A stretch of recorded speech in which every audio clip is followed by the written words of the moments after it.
And we are back from the Italian Open in Rome 2025. We are down to round 4 as we just witnessed a very long and grinded out game 1 between two decks that we didn't see before. And I think it's time to showcase once again the diversity that we are witnessing today within these 512 players. Yet another table of undefeated duelists at the moment with a pretty solid score of 3-0. And it is decks that, to say the least, we did not expect performing at this high level. Because on the one end, we have a fusion deck in what is Chimera, with some really interesting inclusions, which we are not gonna quite talk about yet. And on the other end, if 2024 was by many defined as the year of the fire, it was not quite the fire deck that we are gonna see now in action, as it is Salamangreat. Wow. I mean, a deck that we streamed quite a few times last year, honestly, and still performing at high tables. And I'm still impressed that the deck is still there, still consistent. And I mean, I'm really curious to see this matchup because honestly, Yeah. I mean, it's kind of peculiar, but at the same time, like looking at Victor's deck list, I really like it. So I really can't wait to see our players in action. I think all theories thrown out of the window, as neither of the two are gonna expect what they are facing off against. But regardless, I think we can expect some fireworks. And without further ado, our players are ready, so let's jump into action.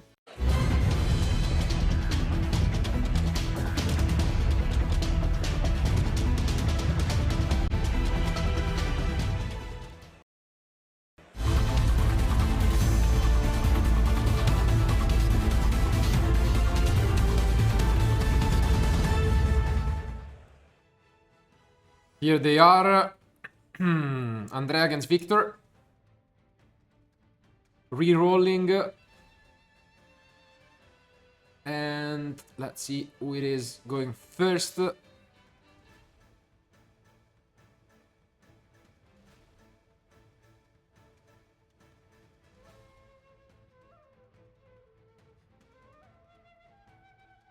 And here they are. Is it Victor? No, I think. Yes, it is. Okay, we start things off with one of the best spells in the deck. This patchwork. As we have mentioned, he's playing, of course, a Fiendsmith package, but also quite some surprises, which I am wishful that we are gonna see in action from Victor.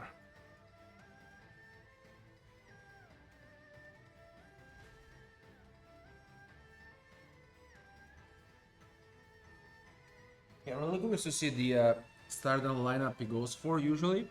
Here we see the Sword Knight and... Oof, and the Fuwalos is picked up in the main deck. Do we have a response? Because this could be quite brutal. I think it's the... Yeah, definitely one of the worst cards that you could be facing off against. And yeah, I think it just resolved. And you can tell that Victor was not happy with it at all, shaking his head, but see if he finds a way. And there's a Veiler as well. Okay. Oof. Yeah, because I was about to say, if you do get to the bird format, then... Okay, we are chaining. Oh, that's actually quite strong. Because this is one of those decks that can take the approach of just passing if hit by Fuwalos and not commit too many summons. Indeed, though, we are gonna go for Aerial Eater.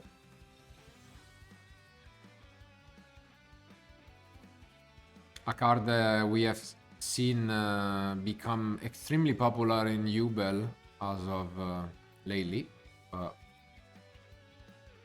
Can be quite effective in this deck as well.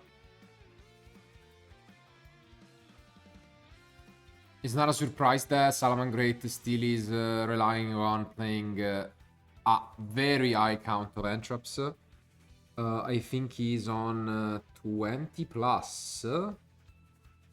9, 12, 15, yeah, something like that. Yeah, almost 20. Yeah, Yeah. close to 20, yeah.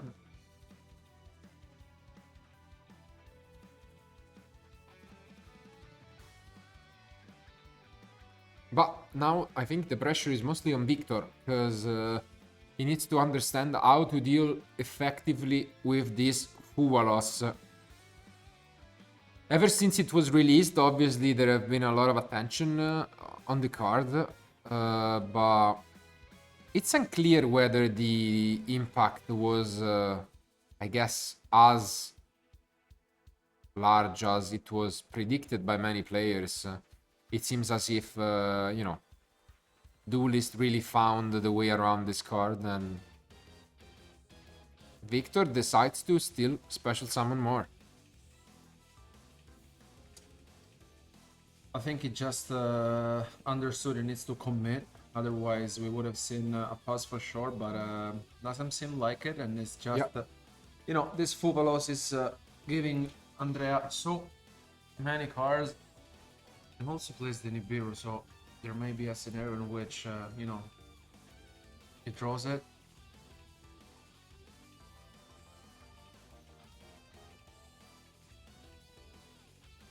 Yeah, this polymerization though makes sense. You give your opponent one card, but in return you get 3, essentially, because he's gonna search so much.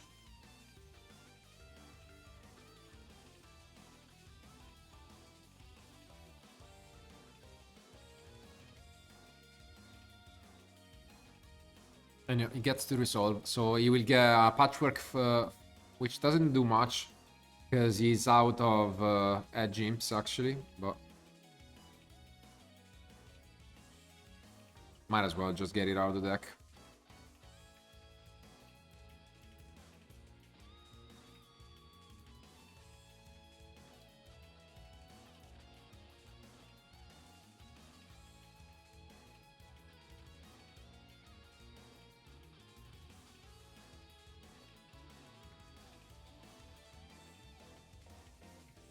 And yeah, there is the patchwork, and there is also one of the last remaining Chimera cards, which is the total.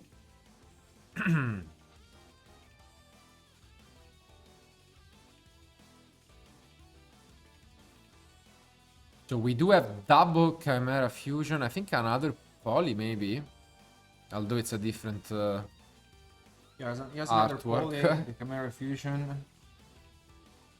And the patchwork. So yeah, it's pretty much all in. Now he's gonna get another monster, so he has the full setup. He obviously has the Sword Knight in the grave as an additional interruption. But yeah, I'm just curious to see whether he still wants to commit a little bit more to the field, or if he's just gonna pass and mostly rely on this Chimera fusion.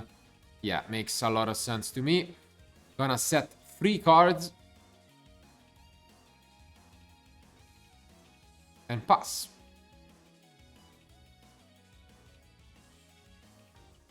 So yeah, as understandably, you know, Andrea is just reading the only real interruption from the graveyard available, which is his Mirror Sword Knight.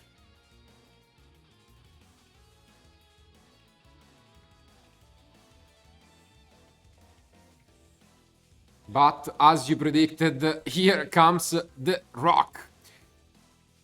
Nibiru.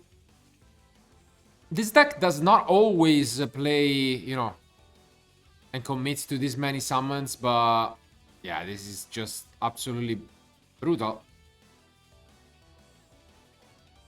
And I think this is the advantage of playing a deck such as Salamangreat, as mentioned. You can afford to play a lot of different hand traps. And here, I think, not gonna be easy for Victor, honestly, especially because he was basically forced to commit this kind of plays. And let's see if he has anything else going on. Just asking his opponent for cards in hand. I think it's 5. Yeah.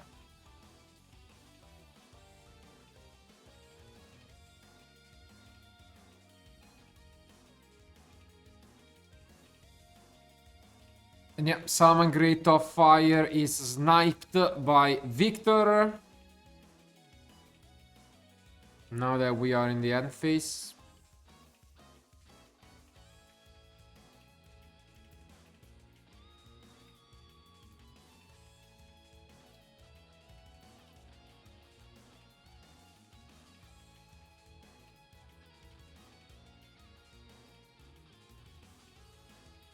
And yeah, I think he's just asking for a recap on all the relevant effects in the grave. But finally, it is Andrea's turn.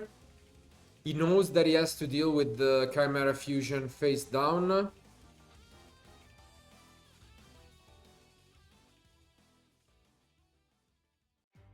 But what he doesn't know is there is a second copy, I believe, face down as well.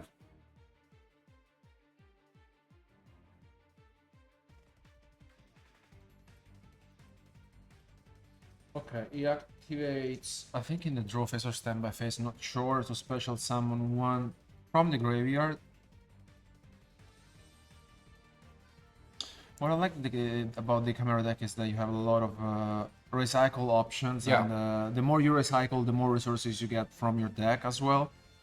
And it's one of those decks which we have seen over the last year as well, which is very difficult to play against, especially because you're not so sure where to activate your interruptions on. And still, I mean, although the Fabulos was activated from Andrea, still Victor has a lot of cards. And yeah, here comes the second Salamangreat of Fire from the end. A really solid starter from the of the deck. Can get you pretty much what you need. Gazelle. And yeah, just allows you to push into more and more plays. As of lately, he's not using any access code package, relying on a lot of free OVs, but we'll see whether he's able to go for the Pyro Phoenix later on.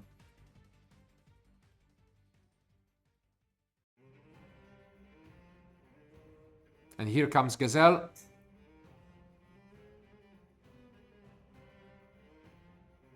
Again, nothing from Victor. He knows he has to be extremely patient with whatever he does. And here comes the Spinny. I think he's not activated the building, so he must have hard drew the Sanctuary.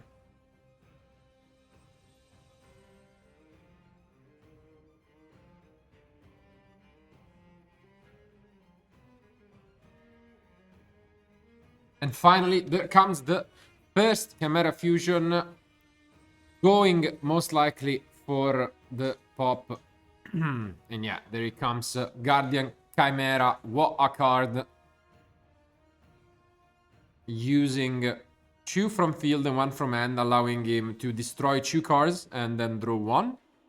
I think it's also protected because there is a polymerization in the graveyard, so cannot be targeted. And, you know, 3300 is no joke. And here comes one of the tech cards in the deck, the one-offs, which is these Diabells.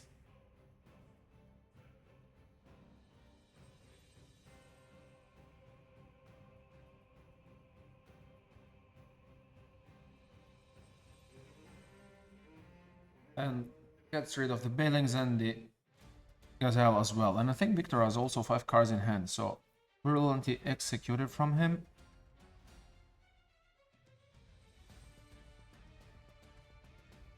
Also gets rid of another Nibiru, and with 5 cards in hand from Victor, honestly, I mean, maybe risky, but Andres left with 2 cards in hand, so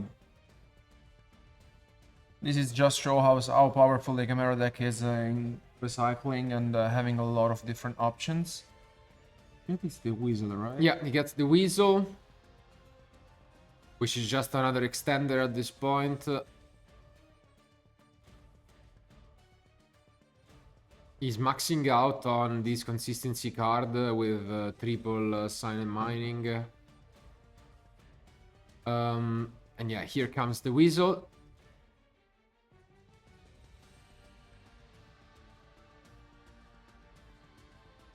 essentially represents 2 bodies, because you can get it back from the graveyard later on.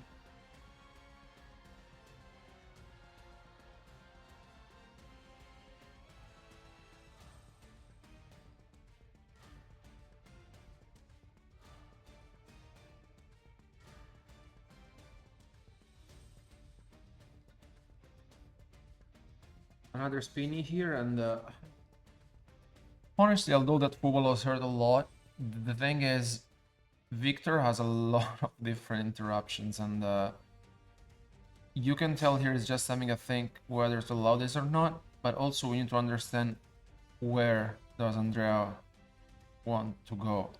Like, because here comes the Stalio. And here could come down either the second fusion or... yeah, he's really thinking about it, Victor, ready to pull the trigger.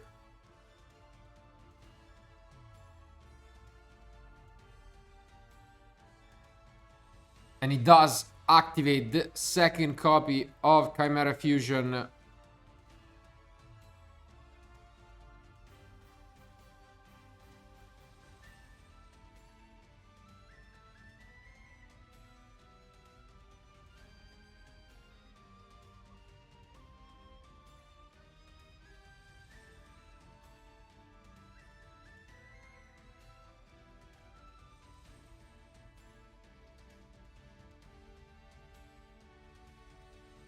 Goes on to resolve, yeah. So gets rid of some of these monsters he just previously searched with the diabells. And finally, yeah, access the bear format.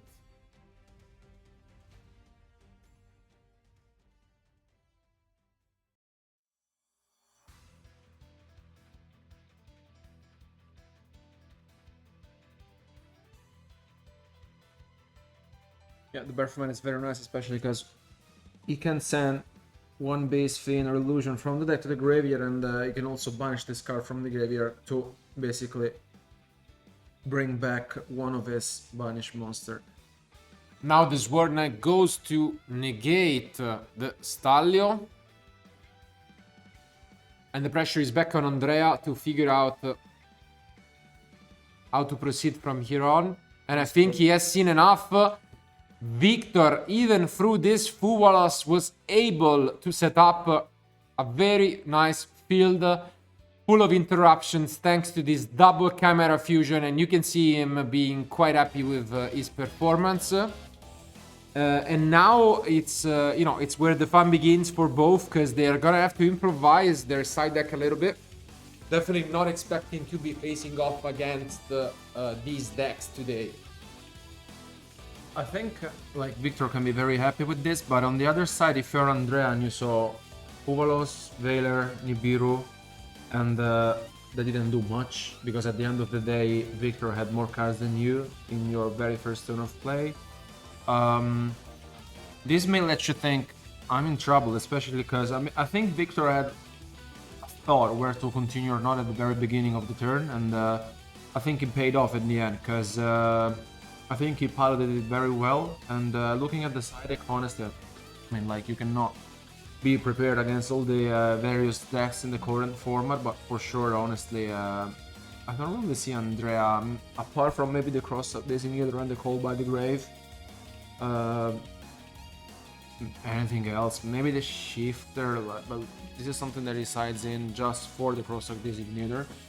So in general, I don't really feel like he has much. No, it's basically his message is my deck is very good at going first. It sets up threatening fields, so I'm just gonna take out the Fuvalos, sides in, cross out to protect me from the end traps that I'm mostly afraid of, and call it a day. On the other end, Victor again has prepared for very popular decks, so I don't think his side deck does anything against Salamangreat. The only thing I could see bringing in is probably Ash and the one of Purulia if he wants, but that's pretty much about it. But I think our duelists are ready. So without further ado, let's jump back into game 2.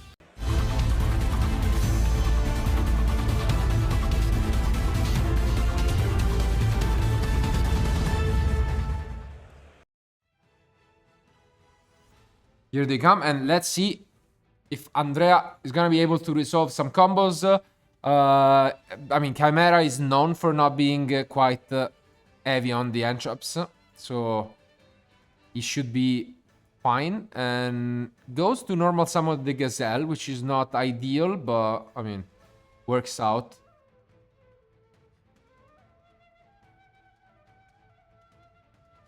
Yeah, this start is pretty much the good old Salamangreat start. And we do see the Mulcharmy, but we have an Ash. I'm not surprised. After siding, he has all, 7 possible ways of dealing with the cards. So, I mean, you can see Victor just smiling a little bit. Well, it is to be expected. And yeah, here he has pretty much what he needs. He is using the Rage in the deck, so he can, it's also one of those decks where maybe you don't set up the most threatening field, but the really good thing about starting with an Ash Blossom on the Mulcharmy, if you play Salamangreat, is that you get back that Ash with the Wolf the same turn, and that's really, really strong. Here, usual stuff from the Salamangreat, getting the Sanctuary with the Bailings. And I think we will soon see the Sunlove Wolf being summoned from Andrea.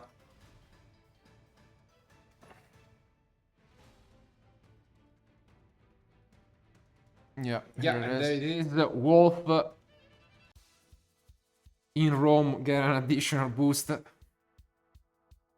Being the only football team that we have. Considering tonight is a special occasion for fans here in Rome. And yeah, as expected, this is what he is gonna go for. He can special summon the Gazelle, although he has already used the on-field effect, and can get back the Ash if he wants from the graveyard.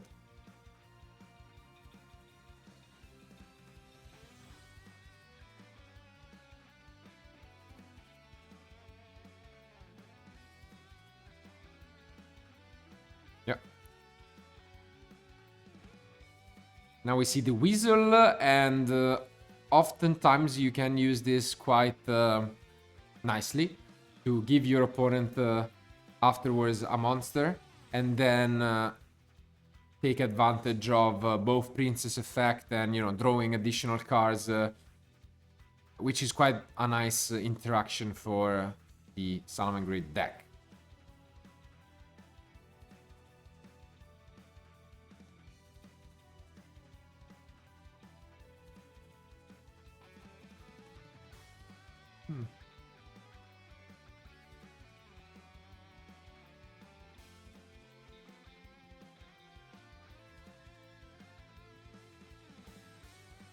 And here, Victor just witnessing Andrea taking his time to combo off.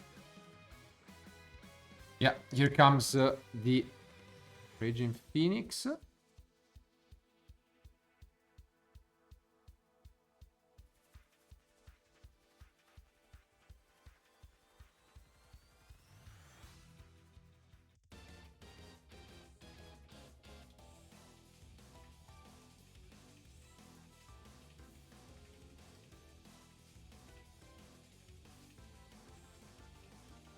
And yeah, this is the nice interaction we were mentioning, where you give your opponent a monster, and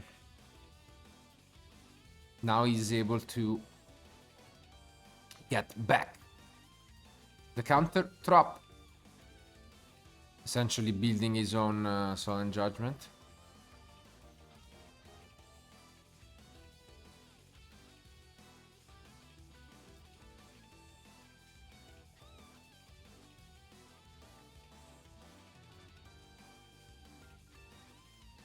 And as it was special summon, you can, which is quite rare, activate the princes on your own first turn.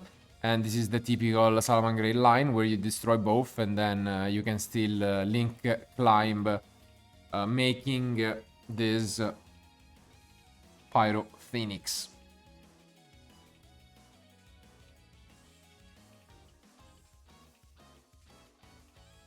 And seems like that's it. So he has summoned all of the Salamangreat links. And finally passes back to Victor, who is in a very rough spot because he has to deal with Rage, Ash Blossom as well, which we know of. And then the Princess in the graveyard. So definitely a little bit of an upfield battle at the moment. So we could have a quick one, but never count Victor off.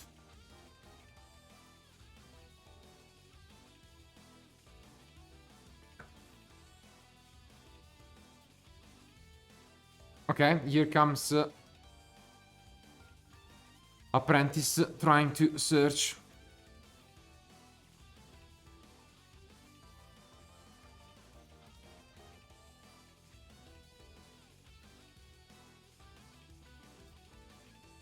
Andrea is having a think.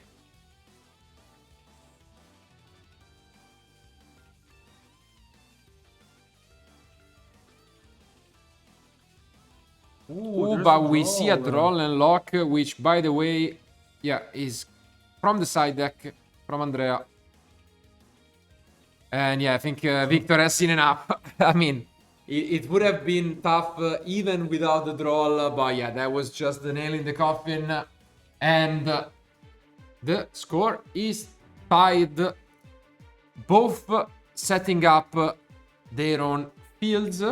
Both through a Fuvolos, although we have seen the two approaches that, I mean, we all discussed, which is either build a deck that can inherently play around the Fuvolos, which is the case for Victor. He completely ignored the card and just played through it, or play as many outs to the card as possible, which is the case for Andrea, having free Ash, free cross out, and the Call by the Grave. So he was, thankfully for him, able to pick up one of these outs. And now, the pressure is once again on Victor. He goes first, will try to set up as he did in game 1. Will it work again? Only time will tell. But at least now Andrea has a lot more going for him, because most of this side deck is built for going second. And we have seen the Droll. He's siding the whole package of free. So we'll see whether he picks up any of them, and that will be the case. On the other end, I think, yeah, Bestials could be brought. They are definitely decent against the deck. They can be pretty good in different spots, and especially against the Fiendsmith part of the deck. So I think Andrea, if he wants, can go up to something like 23, if not even 24 entrops. So that can be definitely tough to play through if you're Victor. But yeah, you can see the last decisions from Andrea when I think about 15 minutes remained in the round. So that's about it. And as our duelists are almost done shuffling up, we gotta find out who will be the winner of round 4.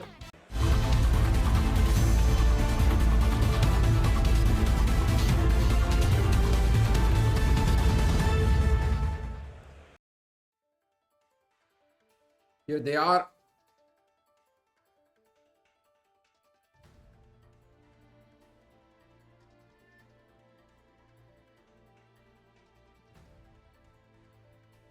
It didn't really seem as if any of the two had a chance to break the field made by the other, so I gotta give the advantage to Victor, but I mean, he's gonna have to navigate through a lot of entrops, most likely. And we start things off, let's see with what.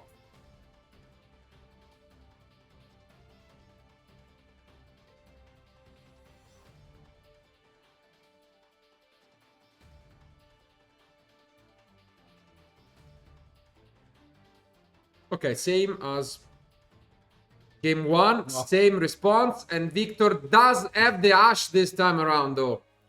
I mean, he didn't look too happy, and then he dropped the Ash, which I think Andrea is not gonna be too happy about. It was like, why not? Yeah. Yeah, I mean, it was not super disappointed, honestly, but I mean, he had the dash and it was like, yeah, I mean, I'm just gonna Of activate course. it, no? Yeah. So, yeah. Oof. And we do have the patchwork as well. So this is so strong. And obviously, the Fugalos is a lot better in this kind of decks because if it resolved, it then draws you a lot of those other entraps that you can use. This way around, whatever Andrea is going to throw at his opponent, it's going to be one less card that he has in hand.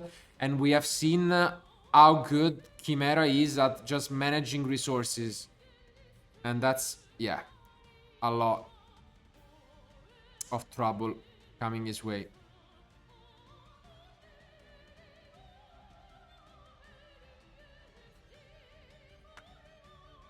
This seems a very good start from Victor here, and I don't think there's even a draw lock from Andrea's side.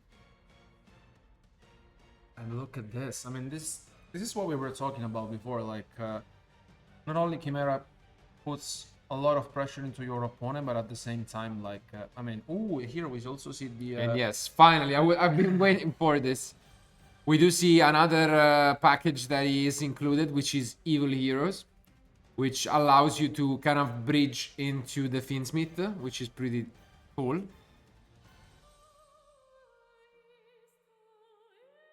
Yeah, I really like this, honestly. With just sending it with the Sinister Necrom here, it just access to the full combo, and it looks as if Andrea's allowing Victor to combo off without any interruptions.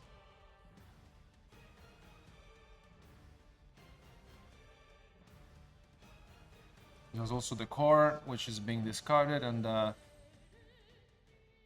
looking very good for Victor, honestly. And it's also quite unfortunate for Andrea not having any other hand traps, considering the amount of he's playing. Yeah. I mean, we could see a Nibiru as we did in game 1, but it didn't really help at all, because once you get to the Chimera Fusion, you have a way to access the beast, and yeah, it's a lot of trouble. Seems like Victor had been debating a lot about what to summon, but in the end goes for this Caesar, cutting off the Nibiru option as well. Yeah, I think it makes a lot of sense, especially saying it after game 1, you don't really want to risk it out. And with the Caesar being on the field here, it just prevents his opponent's activation. Let's see how he decides to go on with this.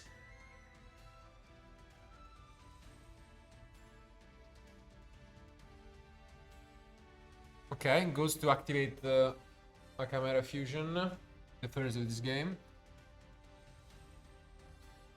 And this is still so many resources coming his way.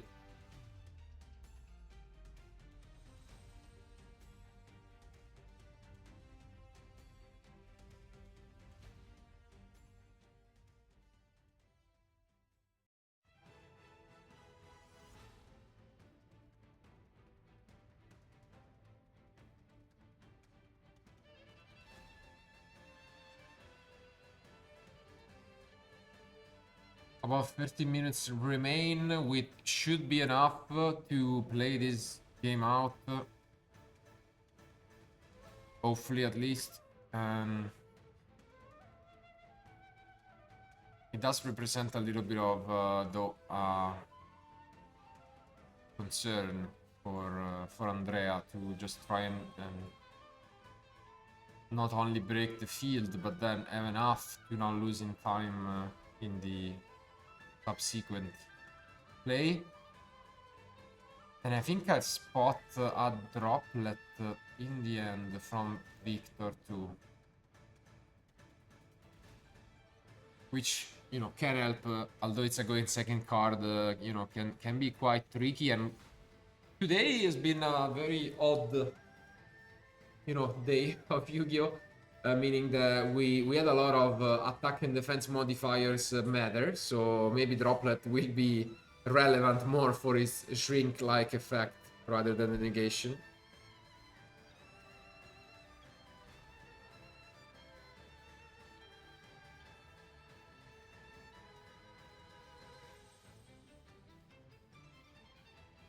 Yeah, here comes the Magnum, allowing you to get even more card advantage.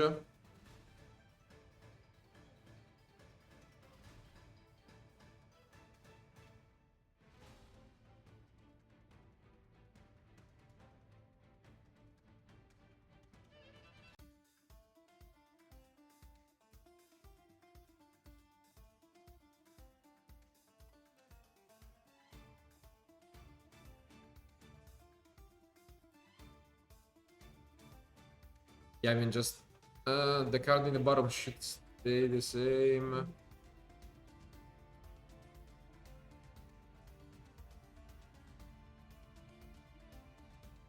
Yeah, the card on the bottom should stay the same because accidentally Victor picked up 2 cards instead of one. But I mean, they're just shuffling the deck.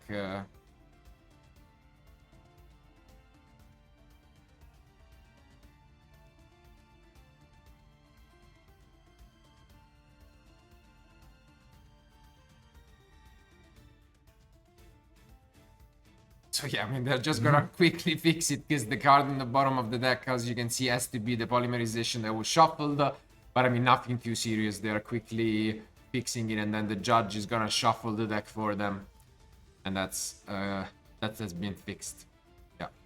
So now Victor is just explaining the relevant effects to his opponent and ending on what is by far a much better field than game 1. So I'm really afraid if I am a friend of Andrea. I would be afraid.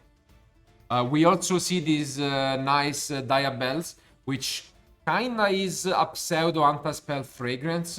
It forces you to set spells before activating him, and then destroys one when you do. So you know, it's a very annoying card to deal with. And yeah, this is the case. So as you can see, he's gonna set one, and then that's gonna be destroyed. Great bluff by Andrea with Rage. Oh, but the Fiendmith in Paradise, wow! The hard-drawn synergy is just so good. Yeah, this is so much.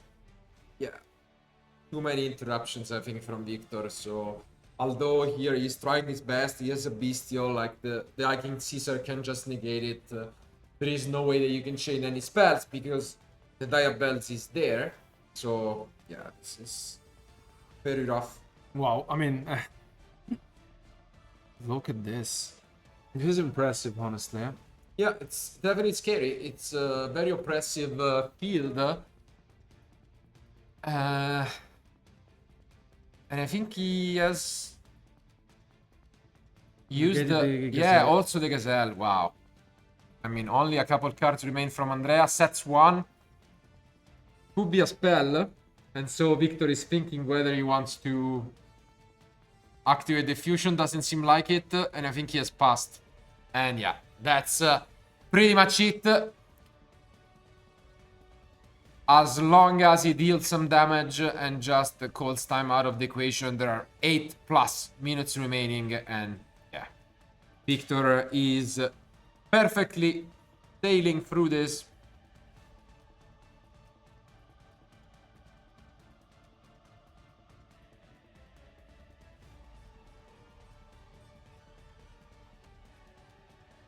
Yeah, very impressive stuff here from Victor, and he's just going here, let's see, to put enough damage on the field before declaring battle phase, and yeah, brings in the Lacrima.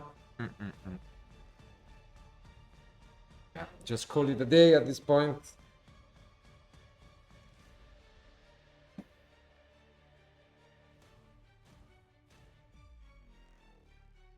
And yeah, I think he's just moving to the battle phase, swinging. There is a Salamangreat circle activated, which is also, funny enough, super anti-synergy for the Diabells, because you cannot activate it once it's set. But yeah, very good show, and congrats to Victor, who is the winner of round 4. Well, what a match, and it was definitely refreshing to see two decks that were probably on the underdog side of things when looking at the meta for the Open here in Rome. But, I mean, I think they both proved why they were undefeated up until this round. When going first, it didn't seem like the opponent had a chance to fight back. And that was about it. Also, I really like the way of Victor's style, no? Bringing out a deck like this. And I think it was, yes, Bologna, we witnessed more than 15 decks during the Swiss rounds. Yeah. And here as well, I think the trend is going their way until now. So it's, I mean, very impressive stuff from Victor. And we traveled all along the way to Rome and for all records. Yeah, so I mean, it's going well. And I mean, we have mentioned that Raziel and Malice are the two decks that most people would probably bring.